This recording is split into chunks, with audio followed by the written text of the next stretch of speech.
The COVID-19 pandemic is now the deadliest pandemic in American history. Vaccines and masks continue to be a hot button issue, especially when it comes to mandates in our schools. Some parents argue COVID isn't as deadly for children like the flu is.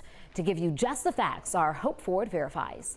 Recently, a parent supporting Cobb County School Board's decision to keep masks optional made this argument. If kids are dying at a lesser rate than the flu, then what do we need masks for? So we wanted to verify. Our sources, the CDC and the Georgia Department of Public Health. Now, let's address an elephant in the room.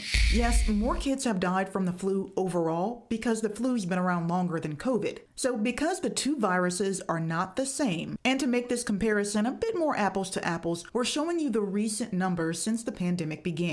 Here's what the data shows for people under the age of 18.